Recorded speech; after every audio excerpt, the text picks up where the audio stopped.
Inspector साहब, मेरा यहाँ आने का उद्देश्य केवल इतना है कि मैं आपको उस अपहरण का प्रत्यक्षदर्शी विवरण दे सकूं। मैंने आचार्य प्रवीण का अपहरण होते देखा है।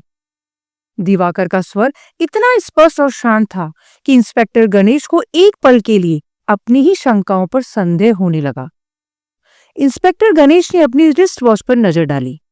सुबह के 11:30 बज रहे थे। फिर उन्होंने अपनी मेज पर रखे मॉनिटर पर सीसीटीवी फुटेज के टाइम स्टैम्प को देखा।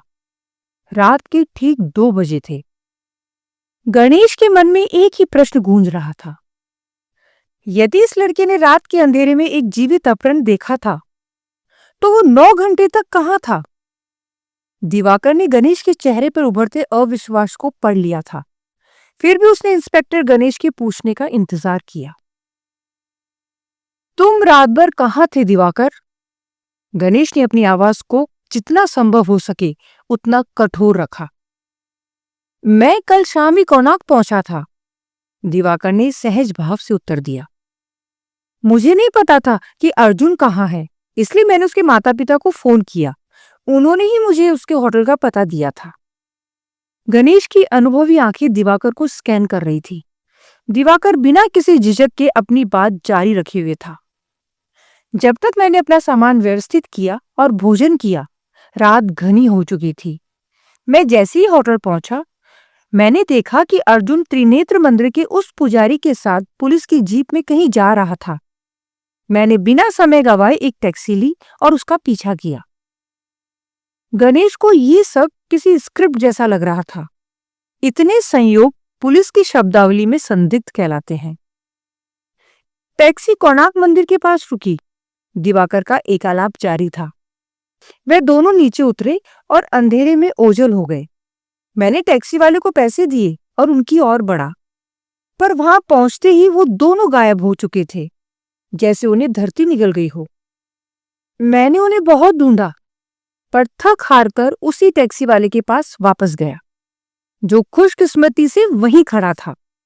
मैंने उसे अतिरिक्त पैसे दिए और वापस होटल आ गया, इस उम्मीद से कि अर्जुन शायद वापस मिल जाएगा।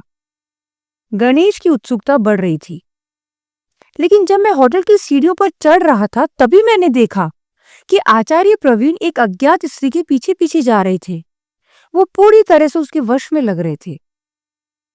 और जैसे ही तुम उनके पीछे गए, गणेश ने व्यंग्यात्मक लहजे में बात पूरी की, वे भी गायब हो गए। हाँ इंस्पेक्टर, दिवाकर ने बड़ी मासूमियत से जवाब दिया।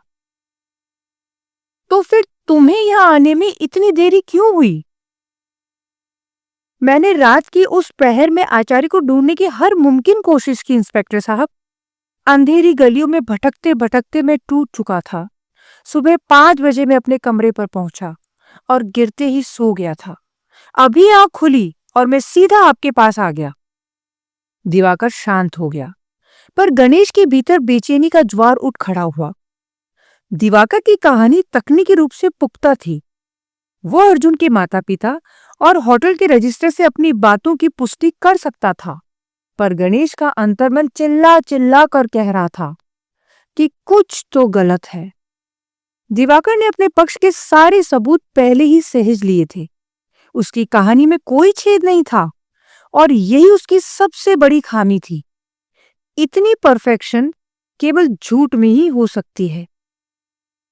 गणेश को एहसास होने लगा था कि वो किसी साधारण अपराधी से नहीं, बल्कि एक ऐसी शक्ति से मिल रहा है जो शतरंज की बिसात बिछा चुकी है।